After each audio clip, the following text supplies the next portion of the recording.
¿Qué tal? Muy buenos días en este martes 31 de diciembre. Son las 10 de la mañana.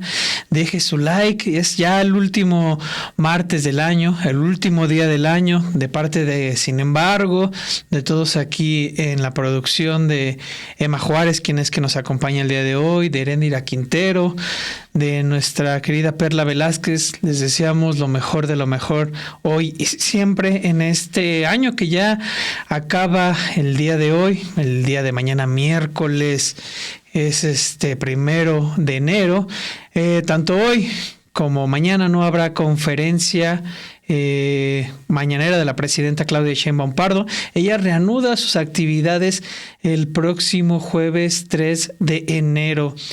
Pues a lo largo de todos estos espacios les hemos traído programas especiales, investigaciones especiales sobre el fin de año, sobre lo que fue este balance del 2024 que llega a su fin. Un 2024 histórico en cuanto a la llegada de la primera mujer a la presidencia de México, la presidenta Claudia Sheinbaum Pardo, en un proyecto transeccional que da continuidad. Histórico también en el aspecto del regreso de Donald Trump a la presidencia de Estados Unidos después de los 4 años fallidos de la gestión de Joe Biden en el gobierno de Estados Unidos, e histórico también por la aprobación de aquí en México por la reforma judicial que se aprobó en el Congreso, una reforma judicial que hay que recordar es impulsada el pasado 5 de febrero de este 2024 por el presidente Andrés Manuel López Obrador, el entonces presidente, quien la presenta junto a un paquete de 20 reformas. Esto con el pedido, el llamado al electorado en las elecciones que hubo en junio pasado de darle la mayoría a Morena y a sus aliados, la mayoría calificada necesaria para poder modificar la Constitución en este paquete de reformas que tocan distintos temas que buscan construir este segundo piso de la Cuarta Transformación, que es como se le conoce, y cuyo corazón es la reforma al Poder Judicial, que básicamente lo que establece desde la ley es la elección popular de jueces, magistrados y ministros. Recordemos que ya en el pasado, en México, hace muchos años, hace 2 siglos, básicamente se podían elegir las figuras de jueces y demás a través del voto popular. Esto se desaparece de estas constituciones y se vuelve a retomar ahora en este segundo gobierno de la 4T con estas reformas implementadas. Un camino que no fue fácil. Evidentemente que no lo fue. Lo vimos después de la elección de junio, incluso antes, cómo se agruparon sectores de la oposición, partidista, pero también de la oposición intelectual, de la oposición mediática, de todo tipo, de la derecha en sí, que se agruparon en contra de esta iniciativa bajo este mismo discurso de que se iba a instaurar una dictadura que iba a controlar los demás poderes a través de este mecanismo de elección popular. Sí, un sinsentido, porque al fin y al cabo lo que están planteando más bien es la elección popular a través del voto directo de los ciudadanos que van a ir a las urnas el próximo 1 de junio de 2025 para elegir en una primera tanda a la mitad de jueces de distrito, magistrados de circuito y a todos los integrantes de la Suprema Corte de Justicia de la Nación, que pasarán de 11 a 9 miembros, y a todos los magistrados del nuevo Tribunal de Justicia, este nuevo órgano que nacerá en sustitución del Consejo de la Judicatura Federal.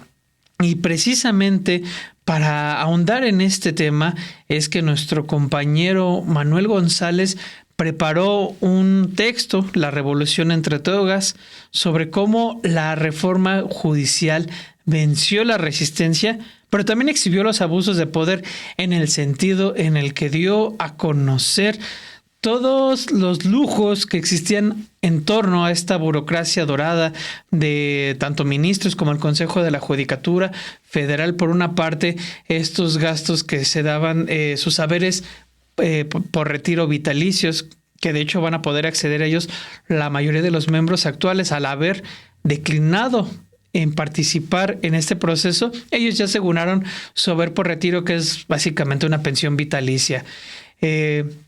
Pero antes de ellos había otros que ya habían asegurado este haber por retiro, y antes de ellos, en esta Suprema Corte que disuelve Ernesto Zedillo en 1994, a distintos ministros que, aunque llevaban pocos meses ahí en el cargo, aseguran una pensión vitalicia. Pero no solo eso, también familiares, sus esposas, cuando ellos fallecen, tienen asegurado cierta parte de recursos. Y además, sin embargo, a lo largo del año dimos a conocer las prestaciones que ganan, el acceso a celulares con internet, computadoras, personal de auxilio, vehículos que se les dan, toda una serie de lujos. Nuestra compañera Guadalupe Fuentes, por ejemplo, en su momento expuso cómo tenían acceso a torneos de bolos, todo tipo de pagos ahí y de gastos que nada tienen que ver con esta labor de la impartición de justicia, y que nuestro compañero Manuel González retoma para exhibir precisamente cómo en esta batalla por democratizar al Poder Judicial, una batalla que siempre hay que recordarlo, Andrés Manuel López Obrador, cuando llega, les da la oportunidad de que ellos se reformen a sí mismos. Ellos pues no lo hacen tal y como él lo había pedido, y es entonces que entra el Poder Legislativo en plenas funciones que las tiene como legislador, poder legislador, de cambiar la Constitución para poder llevar a estos cargos a las urnas. El único poder que no estaba sometido al voto popular ahora lo estará, y eso es básicamente de lo que trata esta reforma, en la cual pues no fue fácil. Vimos estas manifestaciones afuera del Congreso, vimos cómo irrumpieron en el Senado de la República de manera violenta los trabajadores del Poder Judicial de la Federación.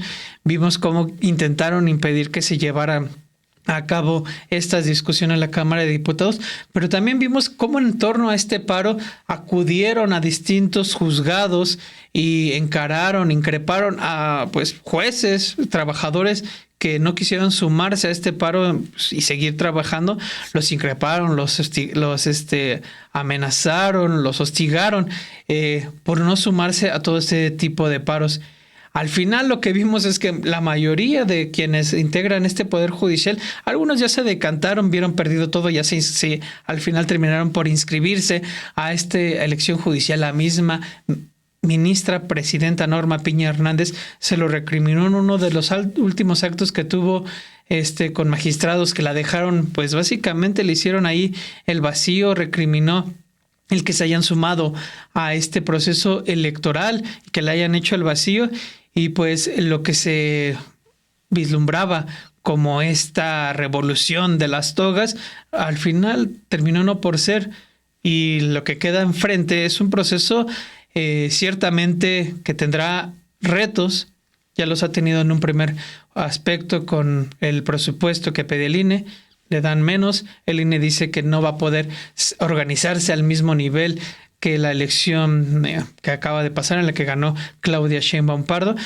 Lo van a tener que hacer en centros de votación y se van a tener que adecuar a los presupuestos que le aprobó el Congreso hace unas semanas. Pues bien, quien trae todo este resumen bien elaborado es nuestro compañero Manuel González. Vayamos a escuchar qué es lo que nos preparó.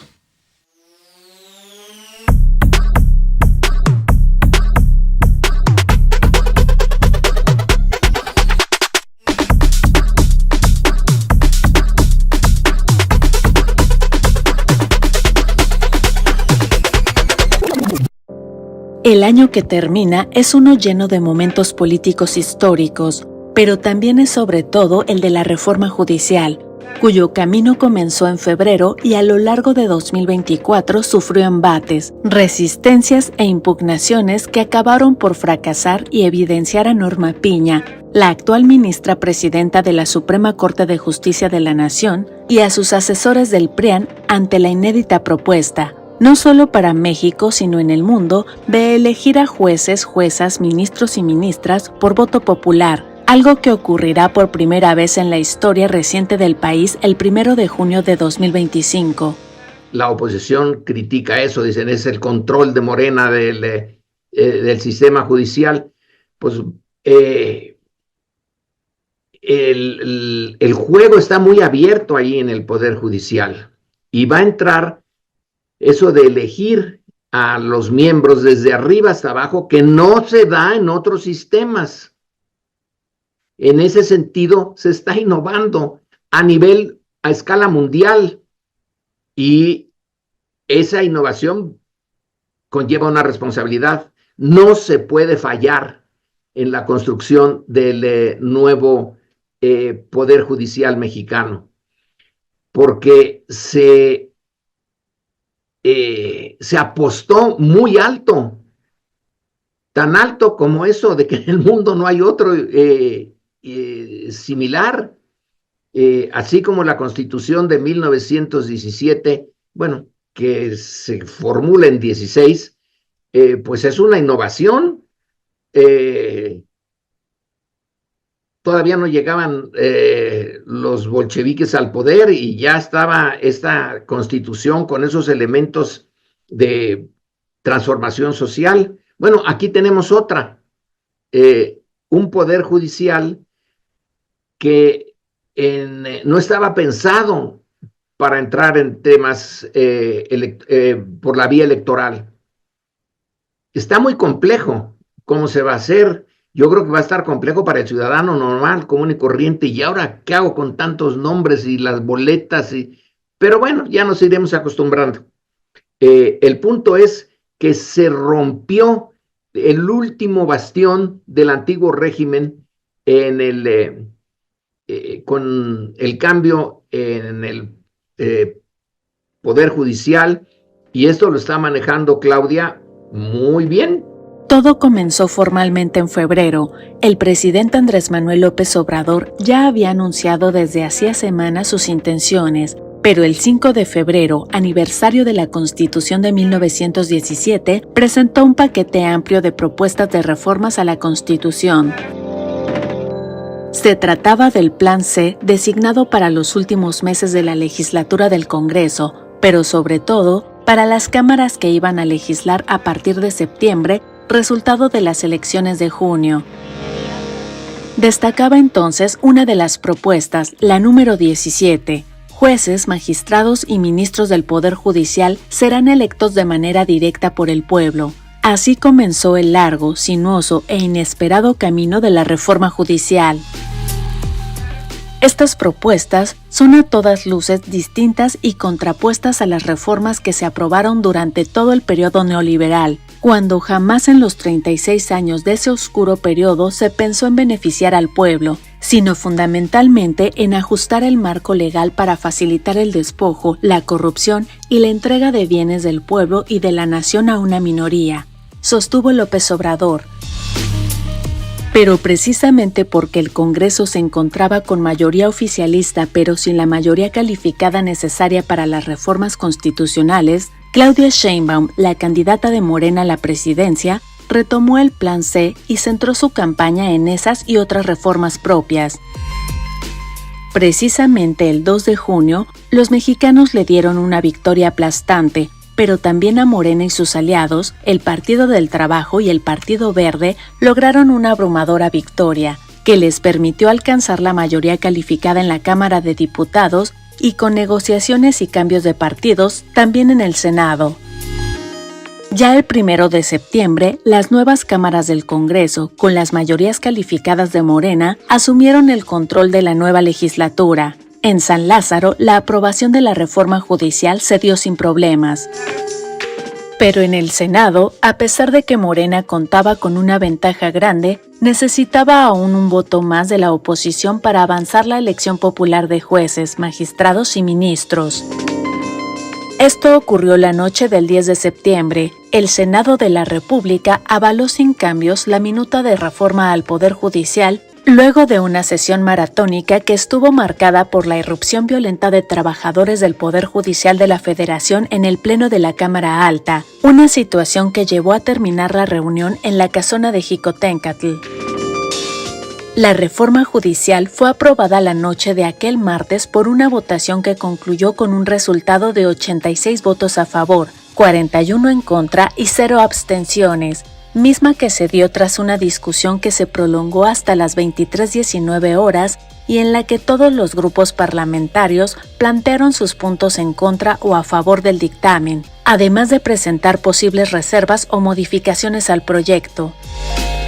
Ya durante la votación, cada senador y senadora fue nombrado o nombrada para emitir su respectivo sufragio. El voto clave fue el del senador Miguel Ángel Yunes Márquez, quien fue elegido por el PRIAN en Veracruz, pero que cambió su voto a favor aquel día. Primero, el exgobernador Miguel Ángel Yunes Linares, que asumió por unas horas el escaño al ser su suplente, denunció que su hijo había sido objeto de presiones por parte del dirigente del Partido Acción Nacional, Marco Cortés, por la intención de su voto, que al final de la votación fue a favor de la reforma, como él mismo manifestó. Después de la aprobación en el Congreso, los congresos locales tardaron algunas horas en pasar la reforma judicial y la enviaron al escritorio de López Obrador, todavía presidente, para que la firmara y se publicara en un día simbólico, el 15 de septiembre, día en el que se celebra el grito de independencia de México. El decreto fue firmado en Palacio Nacional con un testigo de lujo, la entonces presidenta electa Claudia Sheinbaum. Es un honor estar con Claudia hoy, dijo en ese momento, pero la elección judicial estaba aún lejos de quedar firme. El 3 de octubre, un par de días después de que la presidenta Claudia Sheinbaum asumiera el poder, la Suprema Corte de Justicia de la Nación determinó que sí podía analizar la constitucionalidad de esta reforma, luego de admitir la procedencia de una consulta a trámite elaborada por jueces y magistrados federales. No obstante, la ministra Lenia Batres aseguró que al aceptar la resolución de la consulta, la Corte estaría dando un golpe de Estado. Con 8 votos a favor y 3 en contra, la Corte admitió una consulta a trámite que impugna la reforma judicial impulsada por el expresidente Andrés Manuel López Obrador, por lo que ahora será turnada para su estudio a otro ministro para determinar si el alto tribunal tiene facultades para revisarla y frenarla. Los ministros que votaron a favor fueron Juan Luis González Alcántara, Norma Piña Hernández, Margarita Ríos Farjat, Luis María Aguilar Morales, Jorge Mario Pardo Rebolledo, Alfredo Gutiérrez Ortiz Mena, Alberto Pérez Dayán, Javier Lainez Potisek, mientras que Lenia Batres, Lorena Ortiz Alf y Yasmín Esquivel votaron en contra. El 23 de octubre, antes de esta discusión, el Congreso ya había declarado improcedente solicitar a la presidenta Claudia Sheinbaum que acate la orden de una jueza para eliminar la reforma judicial del Diario Oficial de la Federación. Las resoluciones del legislativo ocurrieron tras discutir la consulta que solicitó al respecto la Consejería Jurídica. En el Senado, con 80 votos a favor y 35 en contra, el Pleno suscribió un acuerdo para declarar improcedente eliminar la publicación del DOF respecto a los cambios constitucionales. Lo propio hizo la Cámara de Diputados esa misma jornada. Señor presidente, conforme al registro en el sistema electrónico, se emitieron 81 votos a favor, 36 votos en contra, 0 abstenciones. Aprobado el acuerdo muy por encima de mayoría calificada. Muy por encima de mayoría calificada. Ha sido aprobado el acuerdo, túrnese de inmediato a la Consejería Jurídica y a la Secretaría de Gobernación del Poder Ejecutivo Federal. Esta soberanía está defendiendo su trabajo, la Constitución vigente y la tarea realizada. Mientras tanto, en la Corte, el proyecto fue realizado irónicamente por uno de los ministros propuestos por el entonces presidente López Obrador. El 5 de noviembre, el Pleno de la Suprema Corte rechazó el proyecto del ministro Juan Luis González Alcántara Carrancá sobre la constitucionalidad de la reforma judicial, que proponía modificar gran parte de la legislación aprobada por el Congreso en línea con los intereses de la derecha mexicana, incluidos los partidos que la representan, PRI, PAN y MC. Con ello, la reforma judicial aprobada por el Poder Legislativo y publicada en el Diario Oficial de la Federación tiene la vía libre para su aplicación. Es decir, la elección de jueces, magistrados y ministros se llevará a cabo tal y como se establece en la Constitución. El 1 de junio de 2025 elegiremos a los nuevos ministros y ministras de la Corte, a los magistrados faltantes del Tribunal Electoral y a la mitad de las personas juzgadoras del Poder Judicial Federal. En 2027 se elegirá a la otra mitad. Después de una jornada de 5 horas, la sesión histórica en la Corte se definió con el voto del ministro Alberto Pérez Dayán, quien se afirmó que las acciones promovidas por el proyecto del ministro González Alcántara Carrancá eran improcedentes, y con ello rompió el bloque de los 8 ministros opositores innecesarios para que ese proyecto pasara. El cambio constitucional ha ratificado su validez. Luego de la clara postura del ministro Pérez Dayán y en un acto desesperado, la ministra presidenta de la Corte, Norma Piña, sugirió un cambio a la votación con el fin de darle el visto bueno al proyecto de Alcántara, e inesperadamente expuso que era posible avalarla solo con 6 votos en vez de los 8 que se necesitaban para la mayoría calificada. Su esfuerzo fue infructuoso. Tras un receso de más de 45 minutos para revisar si la propuesta de Piña Hernández era legalmente viable, los ministros volvieron al Pleno solo para corroborar la improcedencia de dicha propuesta y en solo unos minutos dar por terminada la sesión. Los 4 ministros que se pronunciaron en contra del proyecto fueron Lenia Batres, Yasmín Esquivel, Loreta Ortiz y el propio Alberto Pérez Dayán. En tanto, los que votaron a favor fueron Luis María Aguilar, Jorge Pardo, Margarita Ríos Farjat, Javier Lainez, Alfredo Gutiérrez, Juan Luis González Alcántara, el ministro ponente y la propia ministra Piña. Vamos a continuar con la sesión. Entonces, para ver la votación en acciones, tome votación, por favor.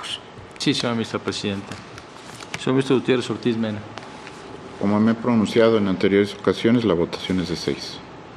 Señor ministro González Alcántara Carrancá.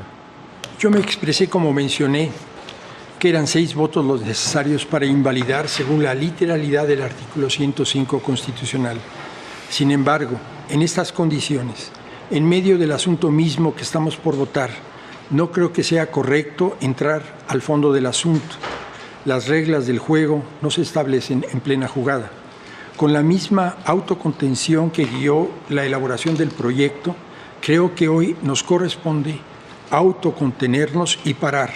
Es decir, es estéril el estudio de fondo si ya se pronunciaron las señoras ministras Yasmín Esquivel, Ortiz, Batres y el ministro Pérez Dayán por la improcedencia de este medio de control. Y se manifestaron también los 4 por la voluntad de no obligarse en la mayoría de la precedencia y por lo tanto de no pronunciarse respecto del fondo. Recuerdo en este punto que el proyecto contiene únicamente declaraciones de invalidez y que, sin ellos 4, ninguna invalidez es posible bajo el parámetro de 8 votos que previamente regían nuestra mayoría calificada. ¿Es cuánto? Gracias, ministro. 8 votos. No. 6. 6. Señora ministra Esquivel Moza. Se requieren 8 votos al ser una integración de 11 ministras y ministros. Señora ministra Ortiz. Se requieren 8 votos al ser una integración de 11 ministros. Señor ministro Aguilar Morales. 8. Señor ministro Pardo Rebolledo. Tal como lo precisé en la sesión de 10 de octubre pasado, desde mi punto de vista, mientras exista integración de 11 en este tribunal pleno, la mayoría calificada debe ser de 8 votos. Aclaro por las mismas razones del ministro Pardo. Señor ministro Vázquez Guadarrama. 8 votos. Señor ministro Ríos Farjat. Yo desde el 10 de octubre ya me había pronunciado porque hay 3 artículos que hablan de una mayoría de 6. Ya no aparece la provisión de 8 votos salvo particularidades. Entonces, en interpretación del 11º transitorio de la reforma, pues yo ya me había pronunciado ese día por una mayoría de 6. Y no juzgo la conveniencia o inconveniencia. Yo ya lo había manifestado. Señor ministro Lainez Potisek. Yo no me había pronunciado, pero voto por 6. Señor ministro Pérez Dayán. Como lo hice cuando se suscitó esta misma cuestión, son 8.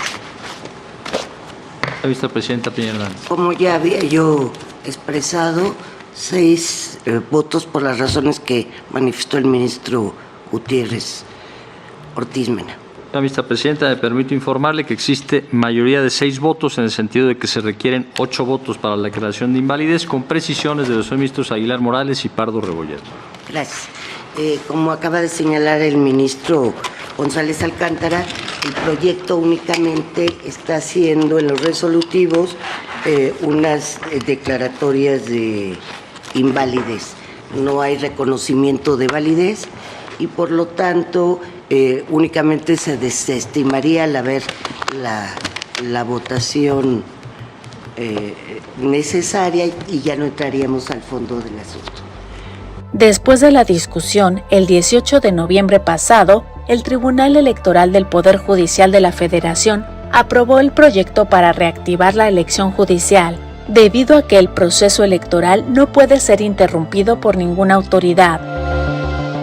En sesión pública, la autoridad determinó que las 280 suspensiones y sanciones del Instituto Nacional Electoral no serían válidas, al tratarse de un mandato expreso en la Constitución, decisión con la que ordenaron al Consejo General del órgano autónomo y al Senado de la República regresar de inmediato a sus actividades.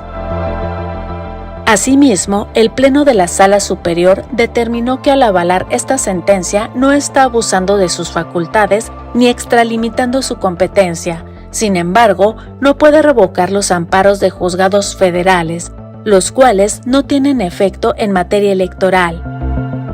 El año 2024 fue el de la reforma judicial. El 2025 será, pues, el de la elección judicial.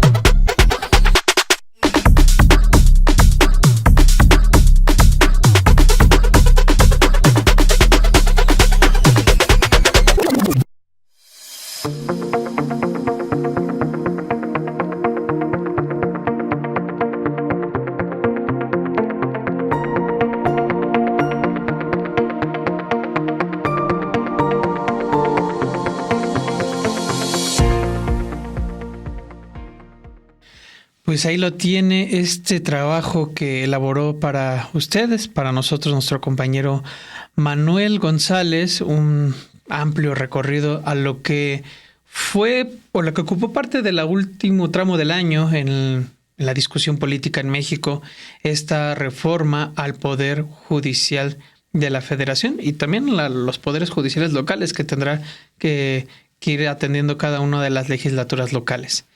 Pues bien, en otro tema, nuestra compañera Perla Velázquez, mi compañera Perla Velázquez y yo le preparamos hace unas semanas una entrevista con el académico e investigador Máximo Jaramillo Molina, quien acaba de publicar un libro precisamente sobre el tema de la desigualdad, uno de los temas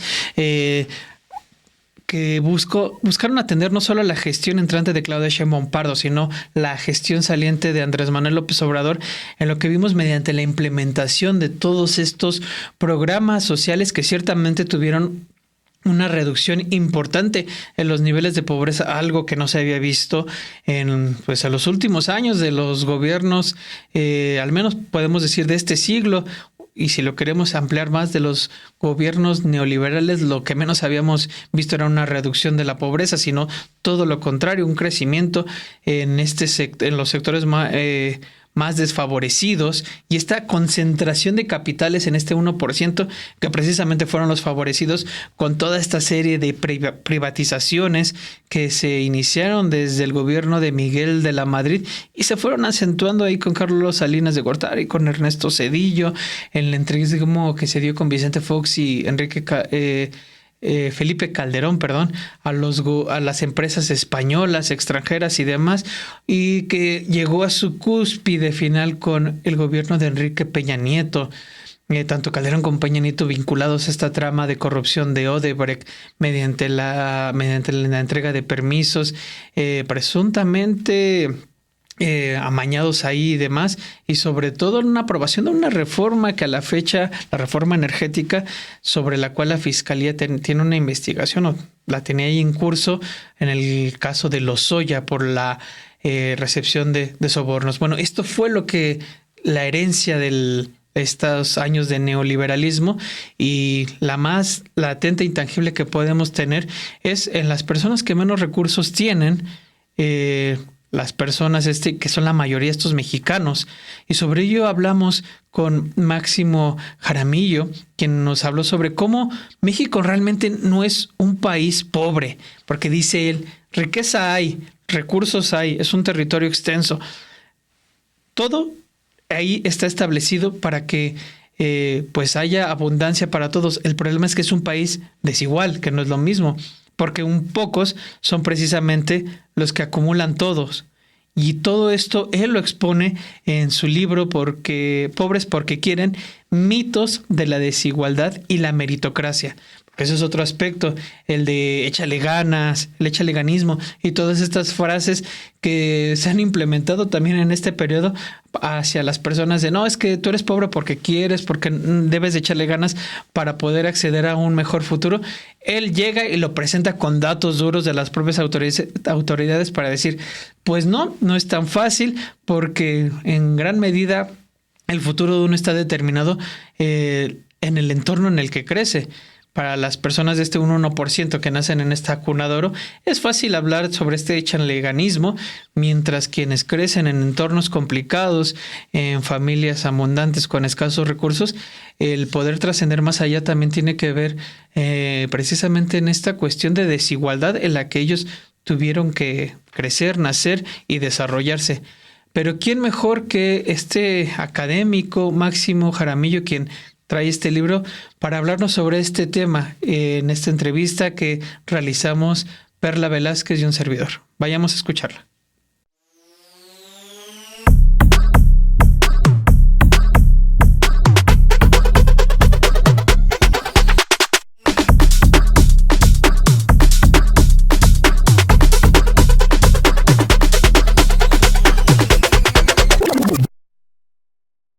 Estamos de vuelta aquí en Café y Noticias en estas entrevistas especiales que les hemos preparado, porque uno de los temas creo que hay que seguir hablando y tratando de desmitificar es el que tiene que ver con la pobreza y este lema que dice el pobre es pobre porque quiere. ¿Es cierto eso o no es cierto?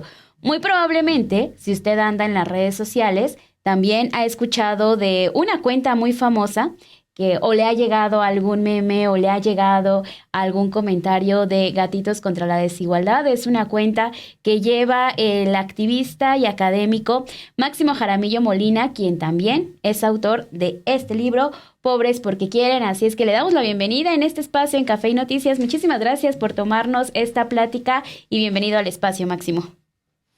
Muchas gracias, Perla, muchas gracias, Obed, y pues un gusto poder platicar contigo y con su audiencia sobre el libro Pobres porque quieren. Pues arranquemos, si quieres arráncate, Obed. Gracias, Perla. Gracias, Máximo, por tu tiempo.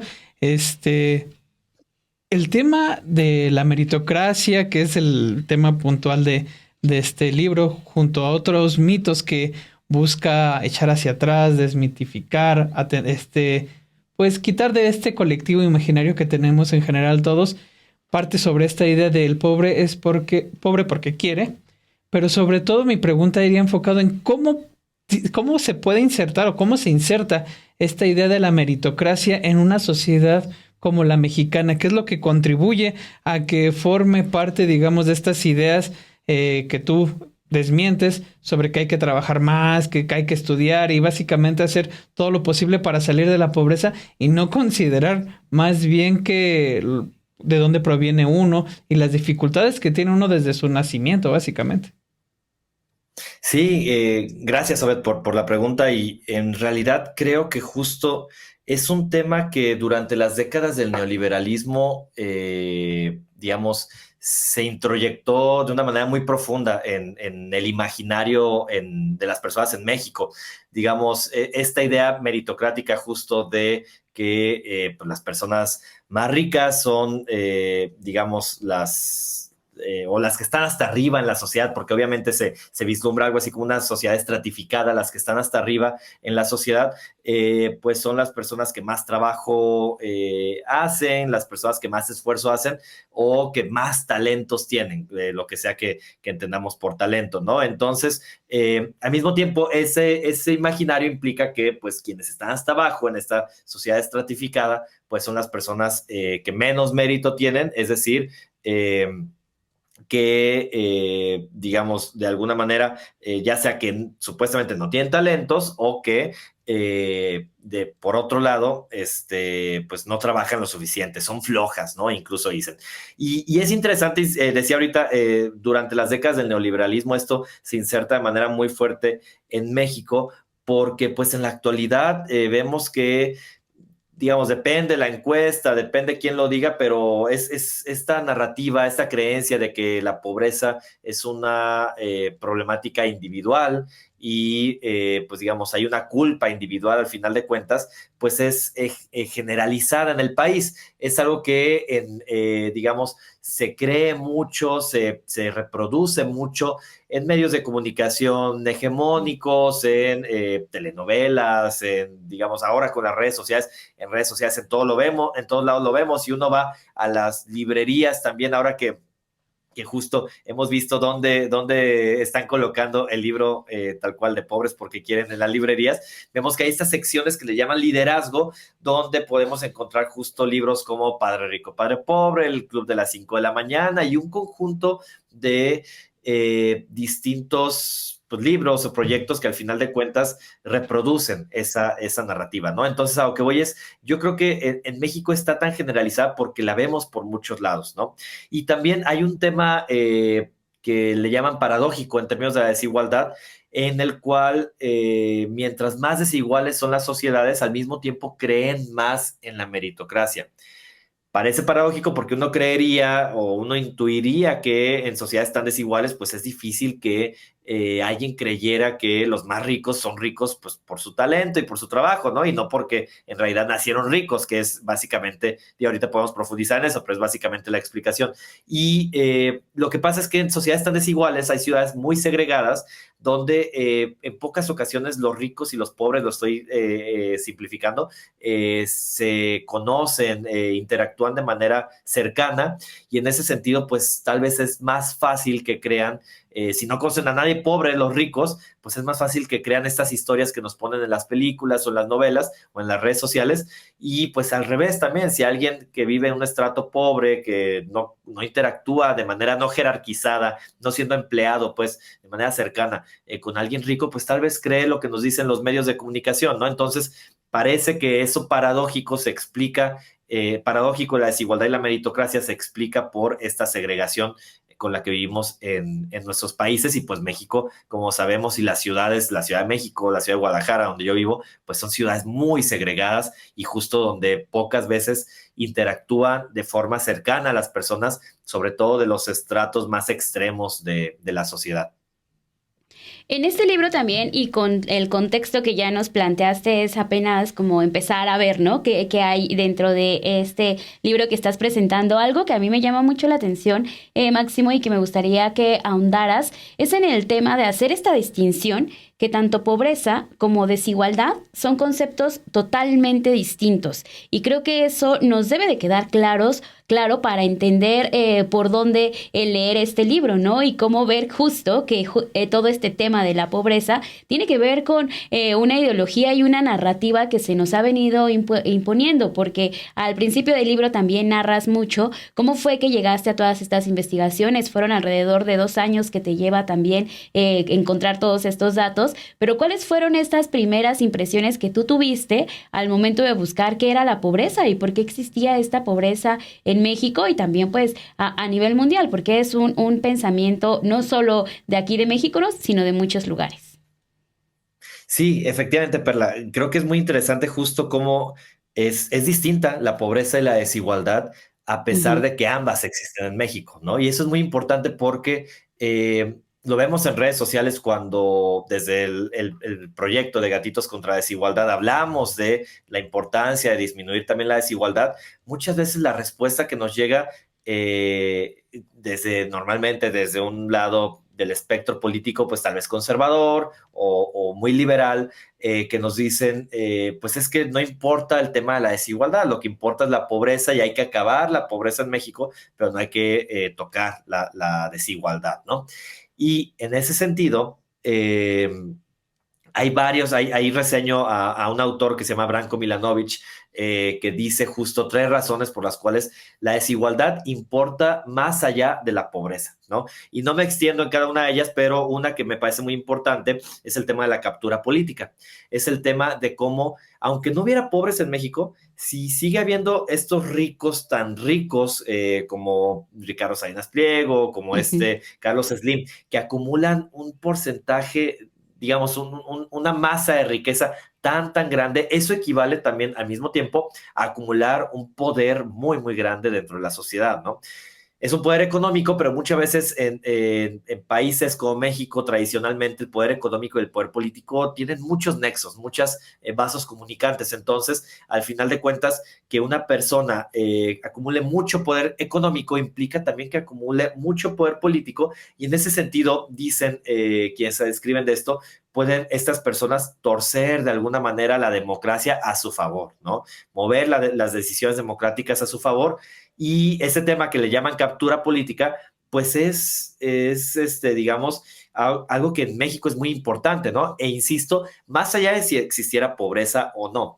El tema es que, y eso es algo que trato de proponer el libro, la pobreza en México es un problema, bueno, digo tal cual, el problema de la pobreza es un problema de desigualdad. ¿Qué quiero decir con eso? Que México no es un país pobre, sino que es un país desigual.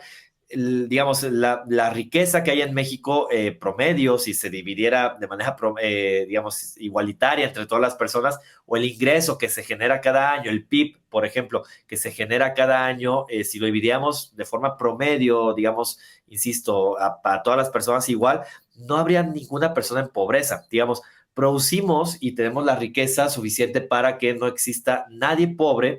El tema es cómo lo distribuimos, ¿no? Cómo algunas pocas personas, pues simplemente las 4 personas más ricas en el país acumulan la misma riqueza que el 50% más pobre en México, ¿no?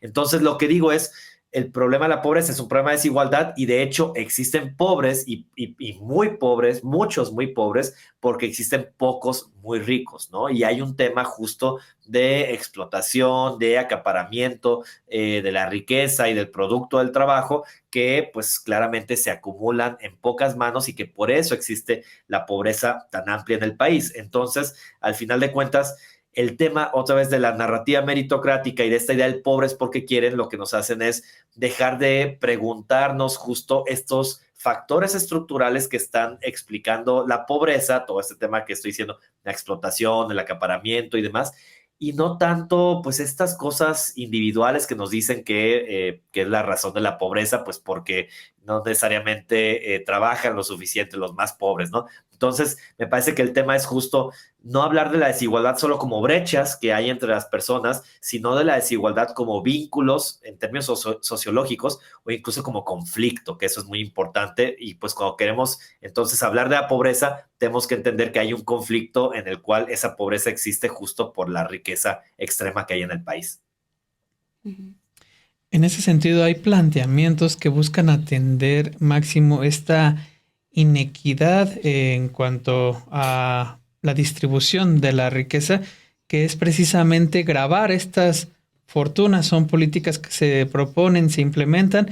Me gustaría conocer sobre todo tu postura, si es de la necesidad de gravar precisamente a este 1% que es el que concentra la riqueza y en consecuencia llevar, porque son, digamos, recursos que van a parar al Estado, muchas veces en políticas públicas que atienden a través de programas sociales y que dan pauta a una idea que es de las que desmientes en tu libro sobre cómo los programas sociales básicamente, piensa la gente, hacen dependientes a las personas de estos beneficios, no trabajan y viven de este tipo de rentas, y al mismo tiempo la otra parte que también tiene que ver al hablar de este tipo de gravar estas riquezas, la idea de que los pobres no pagan impuestos o que son los quienes los pagan menos. Sí, y efectivamente me gusta ir con esos dos temas, Obed, muchas gracias, porque justo ya decíamos ahorita, como el tema de la distribución primaria que le llaman los economistas, esta cómo se reparte el fruto del trabajo entre ricos y pobres, en México ya es muy desigual, pero hay otros países donde es desigual de la misma forma. Entonces, pero esos otros países, aunque ese reparto del fruto del trabajo tan desigual, digamos, es así de extremo, lo que luego hay es impuestos muy altos a los más ricos que fondean programas sociales muy amplios para los más pobres, pero también para el general de la ciudadanía, ¿no? Entonces, esa parte también, digamos, es un problema, lo voy a decir así, del cual cojeamos en México, ¿no? Y justo la forma en que trato de explicar este tema de cómo aportan impuestos los más ricos en México de manera injusta es que el 10% más rico es en el país como el equivalente a si fueran 8 personas a comer a un restaurante, pizza, y pues hay 8 rebanadas de pizza, hay 8 personas, pero este 10% más rico, este grupo de los más ricos en el país, lo que hace es, se come 6 de las 8 rebanadas, y aunque se comió 6, luego dice a la hora de pagar la cuenta, dice, como yo soy muy buena onda, yo voy a pagar por la mitad de la pizza, ¿no? Siendo que se comió, o sea, voy a pagar por 4 rebanadas cuando en realidad se comió 6. Ese es más o menos el papel de lo que pasa en México con los más ricos.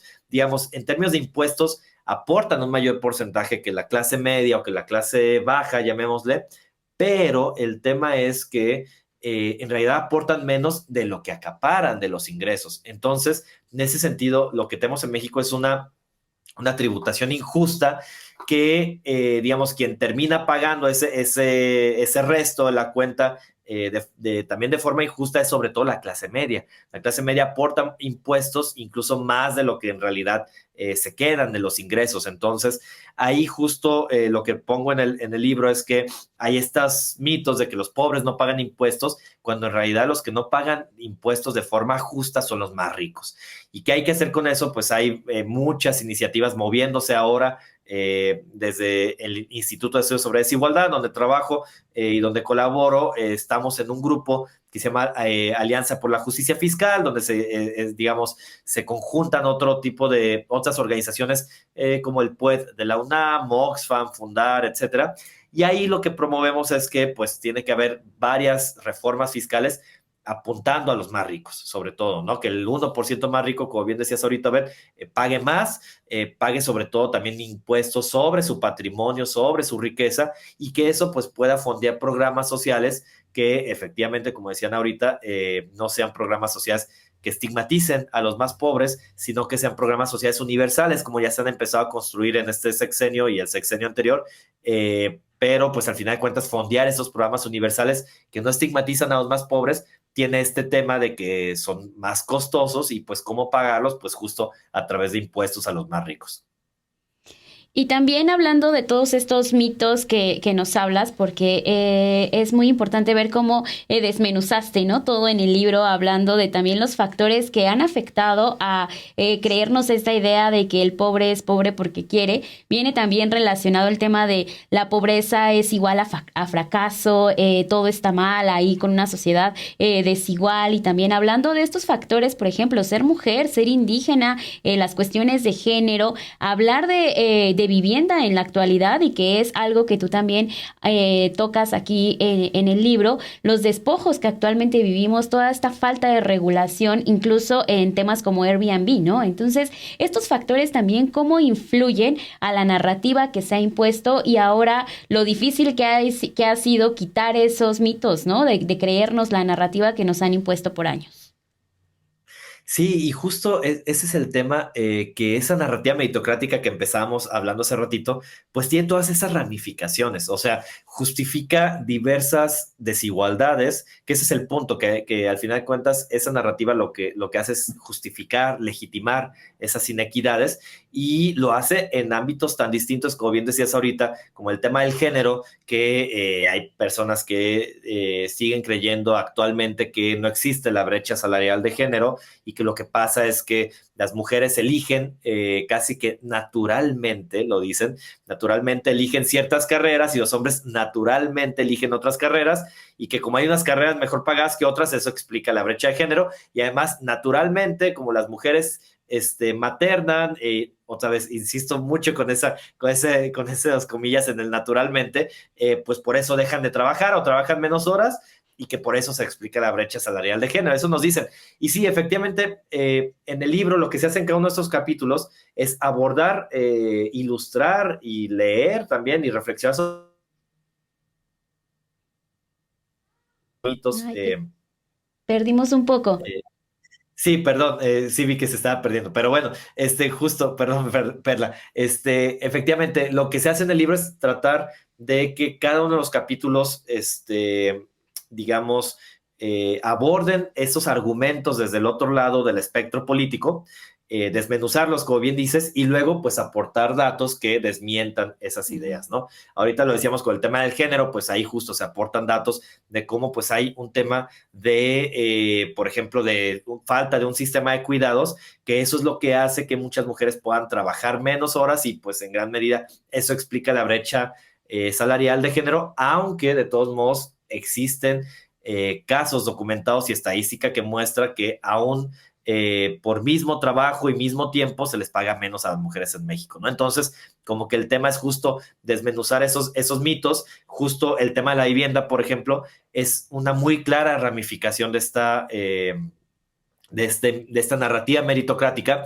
¿Por qué? Porque, digamos, lo que nos dicen es, ahora los jóvenes no pueden comprar vivienda, más bien, no compran vivienda no porque no puedan, sino porque no quieren, ¿no? Prefieren no comprar vivienda y prefieren gastar dinero en otras cosas como, pues, cafés de Starbucks, Avocado Toast, el Corona Capital o lo que quieran, viajes. Pero, pues, ese tipo de narrativas que obviamente vienen de esta idea meritocrática e individualista de la sociedad, que le echan la culpa a los jóvenes como individuos, pues justo otra vez ignora estas causas estructurales de cómo al final de cuentas, pues el aumento de los precios de las viviendas ha sido exponencial durante los últimos 10, 15 años, y se explica en gran medida por un tema de especulación en el mercado inmobiliario, por un tema de cárteles que están detrás de esta especulación, formando burbujas, y pues una desregulación completa que ha habido durante muchos años y décadas del sector inmobiliario, y también pues falta de más políticas públicas para generar vivienda social, ¿no? Entonces, así como esos ejemplos, están también temas, por ejemplo, que no tocamos ahorita, de la educación, otro capítulo sobre educación, pero el tema es que cada uno de estos 7 capítulos, que son 7 en total, abordan estos mitos, los tratan de desmenuzar y afrontar con datos, y también al final, pues hablar de alternativas que podría haber, o formas en las cuales tal vez en el futuro se podría tratar de solucionar estas desigualdades o de luchar contra estas desigualdades, que también eso es importante, pues no quedarnos solamente como con un panorama oscuro sobre cada una de estas dimensiones de la desigualdad, sino también ver cómo podríamos cambiar esto en nuestra sociedad o qué podríamos exigir para que estas desigualdades vayan cambiando poco a poco a lo largo de los años. Máximo, de mi parte, una última pregunta. Hay una alta proporción de mexicanos que consideran que pertenecen a esta clase media. Es una idea que llama la atención, sobre todo por cuando te das cuenta que no es así. Mi pregunta sería en el sentido, ¿cómo entender entonces la clase de media para que las personas vayan pudiendo comprender qué factores son los que determinan esta pertenencia y al mismo tiempo qué implicaciones tiene que exista una gran proporción de personas que consideren que pertenecen a este extracto social? Otra vez también es una gran pregunta, Bet, porque justo creo que ahí está el meollo del asunto y incluso diría el objetivo del libro. Al final de cuentas, académicamente le llamamos estas sesgos sobre las percepciones de la desigualdad, tal vez de una manera más, digamos, más coloquial. Solo diríamos que estas ideas erróneas que hay sobre la desigualdad, sobre creer que estamos en cierto estrato social, tiene implicaciones sobre qué exigimos y cómo legitimamos la desigualdad, ¿no? Entonces, efectivamente, en México 7 de cada 10 personas se creen de clase media, pero pues hasta hace algunos años lo que veíamos es que la mitad de la población vivía en pobreza, ¿no? Esto ha ido bajando en los últimos años, pero en general, pues es un porcentaje muy alto. Entonces, ¿cómo convive esta idea de 7 cada 10 creyendo que son de clase media cuando la mitad es pobre, ¿no? Y de hecho, estas personas que se creen de clase media, objetivamente, según, digamos, las metodologías que miden la pobreza, pues la mitad serían pobres, ¿no? Y efectivamente creo que es algo que fomentan estas narrativas meritocráticas, este tema del aspiracionismo, de creer que estoy en clase media cuando realmente estoy más abajo, para tener esta esperanza de seguir, digamos, escalando en esta estratificación social, en esta movilidad social. Y el tema es que fomenta esa competencia y ese individualismo que en realidad termina orientando nuestras exigencias hacia justo estos temas individuales, incluso a que haya más educación, por ejemplo, más salud, pero ignora o invisibiliza estos factores estructurales que ya decíamos, y además invisibiliza estas estrategias colectivas que tenemos que buscar para exigir que cambie la desigualdad, ¿no? Entonces, siempre lo que digo es, más bien, lo que hay, aunque nos han fomentado toda esta idea de la competitividad, de la educación por competencias y el individualismo, pues más bien lo que deberíamos de buscar es justo una narrativa que priorice lo comunitario, que visibilice el origen social de la riqueza, el origen común de la riqueza, que digamos que nuestras mismas historias personales tratemos de tener muy claro, pues sí, todo el esfuerzo que hemos hecho seguramente para alcanzar lo que tenemos, pero también reflexionar sobre quiénes y qué están detrás de eso que tenemos, ¿no? A quiénes socialmente les debemos o históricamente les debemos lo que tenemos, y pues a partir de ahí tener un entendimiento, insisto, más comunitario de los logros. Por ahí está hablo de esta frase que se llama Ubuntu, que es una filosofía en algunas tribus y pueblos en África que hablan de yo soy porque somos, ¿no?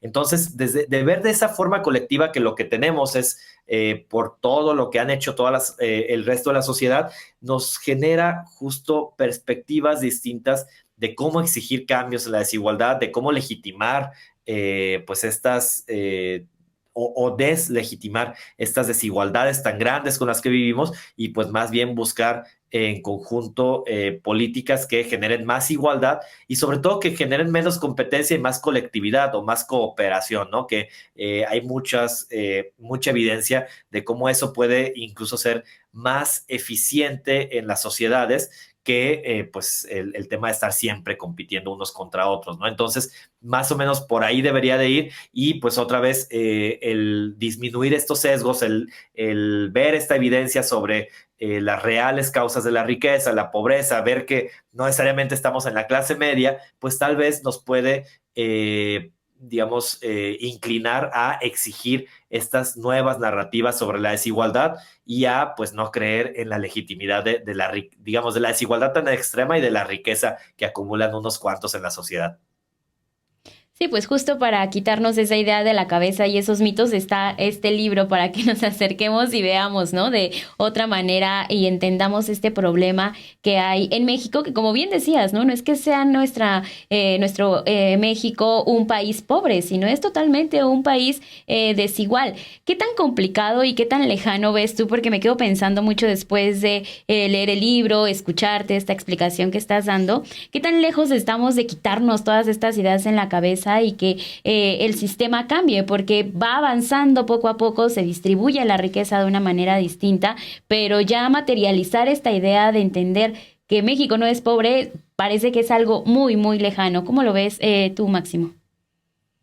Me parece ahí, Perla, que efectivamente es lo más difícil. O sea, incluso se pueden generar distintas políticas que distribuyan la riqueza, como bien dices, pero no necesariamente eso implica que cambien las narrativas que están detrás de ella, o más bien, si no cambian esas narrativas, luego puede haber una contrarréplica, por decirlo así, en la cual pues en algún momento llegue otro gobierno de derecha, de extrema derecha, y quiera volver a generar estas desigualdades con las que vivimos en México, ¿no? Entonces, creo que es difícil. Mínimo debe tomar una generación, pero creo que es algo que ya está pasando. También eso quiero decir, digamos, puede ser el lado esperanzador. O sea, ya tenemos 10 años que hablamos más de desigualdad. En los más jóvenes convive al mismo tiempo, sí, esto que se ha,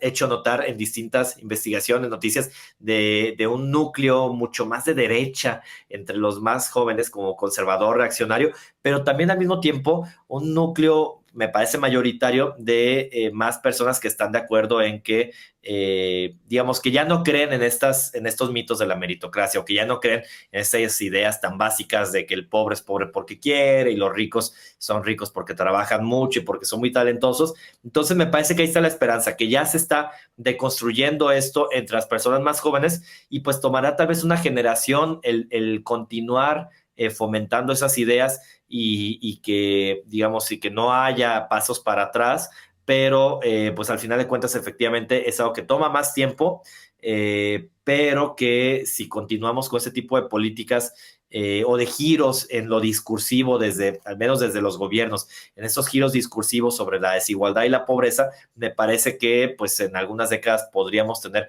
mejores resultados, pero será muy importante lo que pase en el Inter, en tanto que no haya justo un retroceso de parte de los gobiernos o de parte de los medios de comunicación en general, de las redes sociales, un retroceso en términos de esas narrativas que legitiman la desigualdad. Pues bien, Máximo, pues te agradecemos mucho tu tiempo, el haber podido hablar contigo sobre un tema que es evidentemente trascendental, al menos en lo que respecta a nosotros los mexicanos, a México como país, a nosotros como sociedad, para ir tirando poco a poco cada uno de estos mitos que impiden el entendimiento de esta problemática y pues su correspondiente solución. Muchas gracias por la invitación, Obed. Muchas gracias, Perla. Y pues también un gusto poder platicar con ustedes y con su audiencia sobre estos temas y sobre todo pues tratar de desmontar estos mitos para justo generar una sociedad más igualitaria y más justa. Vayan a buscar el libro de Máximo Jaramillo Molina, Pobres porque quieren. Está editado por Grijalbo y lo encuentran en todas las librerías, ¿verdad? Sí, en todas las librerías, en físico, también en virtual, en digital, digamos, lo pueden encontrar en todas las librerías usuales. Y nada, pues sí, síganlo, Pobres porque quieren. Y también ahí está el proyecto de Gatitos contra la Desigualdad, que siempre estamos comunicando esta información en las redes sociales. Hay que seguir hablando del tema y hacer más ruido. Muchísimas gracias por estos minutos, Máximo. Muchas gracias a ustedes.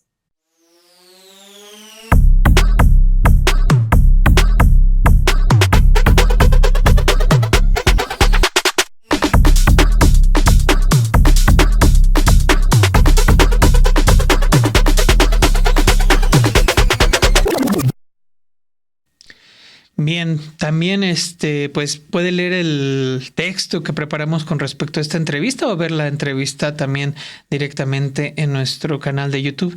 El libro en verdad es puntual en cuanto a las cifras que ofrece, plantea, para ir desmitificando esta idea de la pobreza, de la desigualdad, de la meritocracia y demás. Y bien, pues hablando de libros, también junto con Perla Velázquez y un servidor les preparamos una sorpresa, una entrevista con Paco Ignacio Taibo, segundo, el director del Fondo de Cultura Económica, quien nos regaló ahí unos minutos para poder hablar sobre su gestión al frente de este proyecto, de esta editorial, este proyecto que él trajo, el elaborar estos libros para todos, recuperar el Fondo de Cultura y acercarlo a los mexicanos mediante todo este tipo de sellos distintos que ha conllevado el aterrizar a Paco Ignacio Taibo desde el gobierno de López Obrador en este proyecto, y cómo repite con Claudia Sheinbaum, es de los pocos que repiten de un periodo a otro en su función. Y nos habló sobre todo el trabajo que han llevado a cabo, cómo encontraron el Fondo de Cultura Económica, qué tipo de planteamientos son los que él busca hacerle a la presidenta. Digo, se guardó ahí algunas cosas, pero lo que nos expone es la idea de construir un proyecto para llevar pues más libros a todos, más lecturas y demás. Si ha tenido oportunidad de acercarse a las nuevas colecciones que ha traído el Fondo de Cultura, como Vientos del Pueblo, estos pequeños libros que son muy accesibles, que tienen buenas ediciones, y el estar vendiendo, acercando libros a las personas a precios accesibles. Sobre todo eso hablamos con Paco Ignacio Taibo II. No se pierda esta entrevista que hicimos junto con mi compañera Perla Velázquez. Y pues de paso, me paso a despedir. Agradecemos que nos haya acompañado en este programa, sobre todo en este último día de 2024, este 31 de diciembre. El día de hoy me tocó acompañarlo en sustitución de nuestra compañera Perla Velázquez, quien está en unas merecidas vacaciones, y sobre todo de Daniela Barragán, nuestra querida Daniela Barragán, que yo sé que preguntan mucho por ella aquí y en todos los espacios. Pronto estará con ustedes. Ella misma ya lo ha podido compartir en aquí mismo en el chat y en los espacios, en los postcréditos se los ha comentado. Así que pues de mi parte les agradezco todo el apoyo que han dado a este equipo. Le agradezco a Emma Juárez, le agradezco a Pau Soto, que no está aquí, pero le mandamos un saludo. Por supuesto a Erendira Quintero y a todas las personas que hacen posible que este programa llegue a su hogar, y sobre todo pues le agradecemos a ustedes y les deseamos un muy feliz año nuevo, un muy feliz 2025. Pásela muy bien con su familia. Ya después nos compartirá qué fue lo que cenaron y demás. Pues ya la próxima semana estaremos aquí con Perla Velázquez, y por lo mientras yo estaré con ustedes es el día de mañana. Así que pásela muy bien y feliz año nuevo.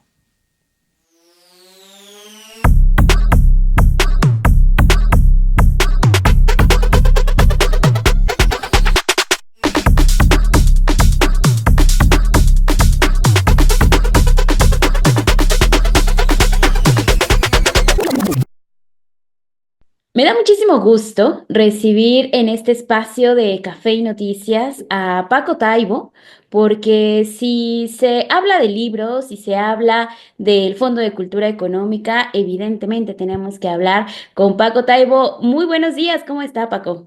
Muy bien, muchas gracias. Pues bienvenido a este espacio y vamos a arrancar con esta plática que me gustaría iniciar por este año. Fue muy crucial, 2024 para el Fondo de Cultura Económica, 90 años cumple este fondo. Entonces me gustaría saber, después de que usted toma las riendas de este editorial, ¿cómo fue que cómo fue que va avanzando con esta política de acercar la literatura y las letras a más gente? Bueno, este año era clave no solo por el aniversario, sino era clave porque era el remate de toda la primera etapa que habíamos corrido tratando de armar varios proyectos que fueron creciendo y creciendo y creciendo. Entre las cosas más interesantes, habíamos logrado bajar el precio de los libros, sacar colecciones mucho más baratas, lograr mantener el ritmo editorial. Estuvimos produciendo todo el año alrededor de 500 libros, nuevos títulos, reediciones, reimpresiones, y crecimos en nuestra red internacional. El fondo es una estructura que tiene presencia en 11 países de América Latina, en España, y una bodega de distribución en el sur de Estados Unidos. Crecimos mucho en los clubs y las salas de fomento a la lectura. Llegaremos en estos últimos días del año a 20.000 clubs y salas de lectura repartidos por todo el país, formados por voluntarios a los que nos hemos dado la tarea de entregar libros, dar formación, crear bibliotecas de apoyo chiquitas, pequeñas bibliotecas comunitarias. Luego crecimos mucho en nuestra red informativa, apoyándonos en la televisión pública. Estamos haciendo semanalmente 6 programas de televisión y 7 o 8 de radio para poder divulgar todo este trabajo y poderlo difundir y poder poner los libros en el acceso. Hemos participado en cientos de ferias del libro a lo largo y ancho de toda América Latina, en particular en México. Inventamos los tendidos académicos para llegar a las universidades con libros muy baratos. Dedicamos una parte no todavía sustancial de nuestro tiempo a la divulgación de la historia de México. Yo creo que fue un buen año en términos generales para estas políticas del fondo que a la fecha están activas. Mientras grabamos esta entrevista, estamos al borde de terminar el famoso teléfono rojo que hacemos todos los años 2 o 3 veces con ofertas de última hora. Estamos participando en algunas ferias en provincia y en la Feria de la Alameda en la Ciudad de México. O sea que para el fondo el año no acaba sino hasta el fin del mes de diciembre. Y la transición muy calmada, porque era el mismo equipo el que entraba y el que salía, nos permitió prepararnos para nuevos proyectos para el año que viene que todavía no están perfilados. Yo calculo que en los primeros días de enero podremos reunirnos con la Presidenta de la República y decir, ver, estas son las grandes propuestas para el fondo, para el sexenio, y ver cuáles de ellas van a ser viables y podamos empezar a articular. Paco, buenas noches, gracias por tu tiempo. Eres de los funcionarios a los que se les da continuidad en este traslape entre un gobierno y otro gobierno. ¿Cómo fue estas pláticas que tuviste con la presidenta para seguir dándole continuidad al, digamos, este segundo piso dentro del Fondo de Cultura Económica, Paco? Fue muy curioso porque primero Andrés Manuel extendió mi nombramiento de tal manera que yo ya quedaba montado a caballo entre los 2 sexenios. Y segundo, en un acto público, Claudia Sheinbaum dijo, y ahora que Paco siga dirigiendo el Fondo de Cultura. Y pues me doy por enterado, y luego tuvimos unas primeras conversaciones donde la idea era, la transición no es transición, es continuidad y profundización, de tal manera que fue relativamente muy tranquilo. Justo en estas entrevistas de balance que hemos estado haciendo, muchos nos hablan de la continuidad, de lo que se da con este segundo piso de la cuarta transformación, y creo que el ejemplo del Fondo de Cultura Económica es uno de ellos, ¿no? O sea, seguir con estas políticas como ustedes las han llevado hasta este punto, y qué viene también para el fondo, para seguir acercando la literatura, la lectura a más gente, porque algo que creo que se trabajó mucho durante estos años fue acercar a las comunidades y en zonas que no habían llegado estos libros, ¿no? Por ejemplo, a mí, yo soy de Nezahualcóyotl, me llama mucho la atención que en Neza también se fortaleció una de las bibliotecas. Entonces, ¿cómo han hecho esta apertura? ¿Cómo han llevado estos libros y cómo van a continuar con ello? La idea era que teníamos instrumentos para llegar hasta el último rincón. bajo la idea de ofrecer libros o muy baratos o libros regalados y fomentar la creación de clubes, de bibliotecas populares y de ferias del libro donde no las había. Por Nesa ya pasaron nuestros librobuses 3 veces en lo que va de este año. Ah, y bueno, se fortaleció la librería que teníamos, que era una librería, digamos, muy pobre, muy pobre. Y le dimos todo el poder. Y se creó una librería bonita en esa, para seguir tu ejemplo. Pero no es el único caso. Hemos llegado a comunidades en los desiertos de Baja California donde no hay un libro ni en las papelerías, ni papelerías había que vendieran libros. Y regalamos libros a comunidades de agroindustria donde trabajan jornaleros y creamos clubes de lectura en lugares inusitados. Crecimos enormemente en la enseñanza media entre CONALEPS, CETIS, CEBETIS. Curiosamente, funcionaron además muy bien los programas de difusión de la ciencia para todos, el concurso que hacemos año con año. Hubo miles de respuestas por parte de estudiantes de enseñanza media. Y yo creo que lo que hemos hecho es expandir la red abajo. La red de librerías ha crecido y el riesgo es que tienda a seguir creciendo. Y tenemos que encontrar que cuando una librería se pone en pie, hay una base de lectores fieles, firmes y que le den continuidad económica, porque este es el fondo es dos cosas: es una intervención económica estatal, pero también es una empresa mercantil que produce, distribuye y vende libros. Entonces, el equilibrio entre estos dos fondos que viven dentro del mismo caparazón es complicado. Yo creo que ya es momento en enero de decir, bueno, aquí hay 6 años con logros importantes, muy importantes, yo diría. Quedan algunas preguntas. Las campañas de fomento a la lectura que se lanzaban en el pasado a mí no me gustaban, no tenían profundidad, eran formalistas. Y ahora que ya tenemos una base social muy grande, podemos relanzar este tipo de campañas. Hay pactos, tengo pactos con un centenar de instituciones, dentro de la propia SEP, con decenas de dependencias con las que colaboramos, hacemos trabajo conjunto. Colaboramos con los pilares en la Ciudad de México, con el INJUVE en todo el país, con el Seguro Social, poniendo exhibidores de literatura en las salas de espera, donde el mexicano común y corriente consume un tiempo angustioso y terrible, siempre está bajo la presión de recibir atención médica y hay tiempos muertos. Nuestra idea es la lectura, es balsámica en los tiempos muertos, suaviza, ayuda. Entonces, bueno, llega la hora del balance y sobre todo la hora del relanzamiento. Pero insisto, esto depende de una reunión con la Presidenta de la República en enero que nos permitirá decir de las 7, 8 proposiciones grandes que tenemos encima de la mesa, cuáles vamos a hacer avanzar. Y la continuidad, desde luego.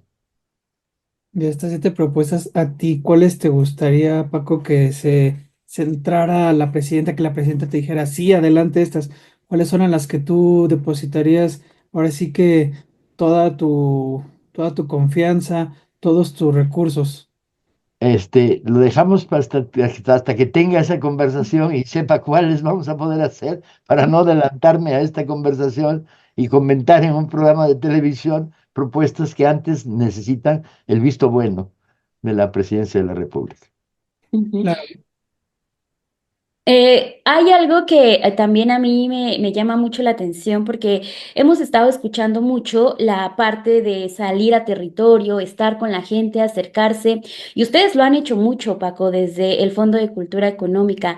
¿Qué han escuchado también de la gente, no? ¿Cuáles son las necesidades hablando de lectura? Porque si algo nos has comentado igual ahorita hasta este momento de la conversación, es justamente eso, ¿no? Que la gente, si les ponen los libros a un buen precio, que sea accesible, que haya lugares que estén nutridos de libros, ahí va a estar la gente, ¿no? Entonces, ¿qué han encontrado y qué han recolectado también ustedes en territorio, Paco? Mira, de veras que nosotros somos las hormiguitas, estamos en dime una esquina de este país y te digo, ahí estuvimos a lo largo de estos 5 años. Y cuando hablo esquinas, hablo esquinas. Las más recónditas carreteras que nos llevan por la Sierra de Puebla, ahí estuvimos. Ah, los lugares que supuestamente eran territorio del narco y no podíamos pasar, pues ahí empezamos la campaña de fomento de la arquitectura hace 6 años. Comunidades en zonas selváticas, en pequeños puestos pesqueros de la costa de Veracruz, ahí estuvimos. Creamos club de lectura en estructuras de sindicatos, en estructuras de casas de la cultura manejadas por los gobiernos de los estados. O sea, hemos pisado territorio continuamente. Lo primero que te puedo decir es que el fondo ha cambiado, la visión que se tenía del fondo es diferente.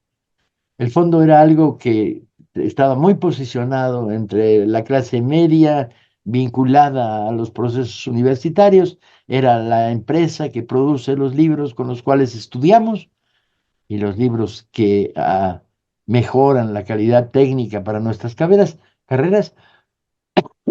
y eso desde el pasado remoto, cuando nace el fondo, nace creando colecciones de economía para estudiantes de economía que no podían leer en inglés. Entonces, desde entonces el fondo tiene un posicionamiento en este mundo, pero también tenía en los últimos años una visión aristocratizante. El fondo gastaba en participaciones, hacía cócteles, cosas que nosotros destruimos desde que llegamos. El fondo hace libros, no cócteles. Y hicimos crecer esta relación que lo que produjo, yo creo, es un cambio de percepción. Yo puedo entrar a una feria de libro caminando y en 100 metros me van a interrumpir, es una fea palabra, a saludar 50 personas diciendo, ¡y qué bien que bajaron los precios! ¿Y cuándo sacan este libro? ¿Y cuándo nuestro club que está en no sé dónde? O sea, yo creo que hemos logrado una percepción muy positiva a nivel popular del nuevo fondo, ¿sí? Hemos visto también que la inauguración de nuevas librerías también del fondo, estas colecciones de vientos del pueblo, la ya conocida popular que se ha ampliado a otro tipo, a distintos autores, géneros. Tú mismo has llevado distintos autores de novela negra. Paco, qué otros autores te gustaría llevar al catálogo del fondo? ¿Qué hace falta? ¿En qué nos podrías adelantar en ese sentido? Tengo que ser muy cauteloso porque cada vez que estoy detrás de un autor y empiezo la persecución, me entro en el laberinto de la competencia con otras editoriales. Y cuando acierto, corro el riesgo de que levanto la liebre y caen 3 opilotes atrás de mí para comérsela. Entonces tengo que ser muy cauteloso. Te puedo decir de libros que ya van a salir a lo largo de este mes, de lo que queda de este mes. Vamos a tener Espartaco de Howard Fast finalmente. Vamos a tener la novela más hereje que produjo la ciencia ficción, que es Carne, de Philip Joseph Farmer. Vienen textos poco conocidos o muy conocidos, porque iniciamos una política de colaboración con editoriales españolas de la tabla media, diciendo a los precios a los que llegas a México, no vendes ni uno. Pero no solo no vendes ni uno, corres el riesgo de segregarte clasistamente. O sea, no hay adolescente que aguante una novela de 425 pesos, a no ser que tenga una tarjeta de crédito que le dio su papá. Entonces, para que podamos distribuir tus libros en América Latina, firmemos convenio, tú haces la edición española y nosotros hacemos la coedición latinoamericana. Entonces, en ese sentido, hemos trazado acuerdos editoriales con no más de una docena, pero probablemente más, de editoriales españolas de lo que llamarían la tabla media, no las grandes transnacionales que tienen su estructura y su distribución, para lograr esto, empezar a producir algunos libros clave a precios muy bajos. Esta era mi última pregunta por ahí, por ese camino, porque ahorita nos decías, ¿no? La gente me detiene para saludarme, la gente me dice gracias porque bajaron los precios, y es que sí, uno como lector, si se quiere acercar a comprar un libro, están arriba de 200, 300 pesos muchas veces, ¿no? ¿Cómo ha sido esta batalla también para romper con estos precios y para decir, desde el Fondo de Cultura Económica, claro que se pueden bajar los precios, claro que podemos seguir acercando y cambiando las políticas y hacer las cosas de una manera muy distinta para decir, aquí se hacen libros y no cócteles, como lo acaba de mencionar Paco? Usamos dos tácticas. Una de ellas es colaboraciones. En la medida en que colaboramos, podemos bajar los costos de producción. Luego, subimos el número de ejemplares que se editaba de cada libro, de tal manera que los costos de distribución divididos entre 6,000 son mucho más bajos que divididos entre ediciones de 1,500 o 2,000, ¿no? Y la tercera medida, sacamos colecciones como Vientos del Pueblo, que tú comentabas, a unos precios abajo de los 20 pesos. Todos estos mecanismos nos permitieron no que todos nuestros libros sean baratos. Hay libros que tienen un costo de traducción enorme, ah, son ediciones bajas porque son para comunidades científicas o de ciencias sociales relativamente pequeñas, pero una buena parte de nuestros libros es más barata. Yo propuse hace unos meses un reto a un compañero periodista que me estaba dando la lata, como, "Y ustedes bajaron los precios, no es cierto". Y le dije, vamos, entramos a una librería y le dije, a ver, escoge los 10 libros que te interesen del fondo, ponlos en una pila. Ahora escoge los 10 libros que te interesan de las transnacionales con base en México. Y luego que el cajero de esta librería te haga la suma y me dices qué salió. Era una prueba tramposa, yo lo sé, porque a la hora en que metes un libro de 20 pesos en la pila del fondo de Vientos del Pueblo, pues bajaste el promedio de una manera brutal. Pero bueno, aún así, nuestra pila costaba 1/3 de lo que costaba la otra pila. Sí, pues es que es eso, el resultado, ¿no? Que Está da. fuerte decirlo, pero Sí, así era. sí, Y los sí. invito a que hagan la prueba ustedes. Váyanse a una librería del fondo y digan, estos son los 10 que me gustan del fondo, estos son los 10 que me gustan de las empresas transnacionales. Y ahora dime, quedan las sumas. Ok, terminando la entrevista voy a ir a hacer eso porque muy probablemente no nos vamos a quedar con la duda de cuál fue el resultado de ese ejercicio para ver, ¿no? Justamente esa baja de precios y acercarnos cada vez más y no quedarnos ahí nada más con la crítica de está caro o está barato, ¿no? Hay que verlo y hay que utilizar y abrir esos libros sobre todo. He ahí. Exacto, pues muchísimas gracias Paco por estos minutos de entrevista y un balance rápido y adelantos también de lo que se viene para el Fondo de Cultura Económica, que ojalá sean muchísimos, muchísimos más éxitos. Gracias por estos minutos, Paco. Tendrán noticias nuestras en el próximo mes. Aquí estarán los micrófonos abiertos de Sin embargo y también de Café y Noticias.